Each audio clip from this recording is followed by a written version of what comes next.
Hello everyone, I'm Jamie. Last month, nagkaroon po ako ng matinding tonsillitis. Pa-check up ako sa aking ENT doctor at matinding pamamaga.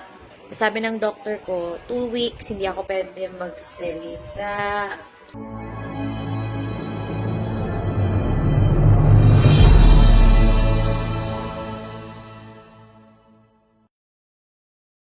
Hello everyone, I'm Jamie.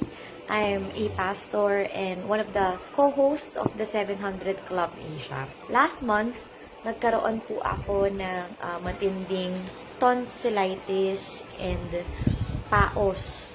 And nagpa-check up ako sa aking ENT doctor at nakakita sila ng matinding pamamaga, parang may mga, basta banggang maga yung throat ko. Binigyan ako ng reseta that na kailangan ko i-take for 2 weeks. Wala talaga lumalabas sa boses ko nung time na yun. But then, yung asawa ko, si John Manuel, binigyan ako ng Easy Wellness Placenta. Literally, tinake ko siya nung araw na yun, parang 3 beses. 3 sa umaga, 3 sa gabi.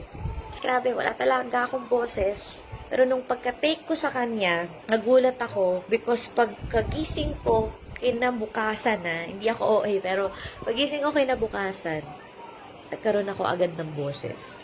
Sabi ng doctor ko, 2 weeks, hindi ako pwede magsalita. And 2 weeks pa yan, yung recovery and all. But then, because of this placenta nga, nagkaroon ako agad ng boses. Thank God, praise God for this placenta. And talagang nakatulong talaga siya. Malaking tulong talaga siya sa recovery ko.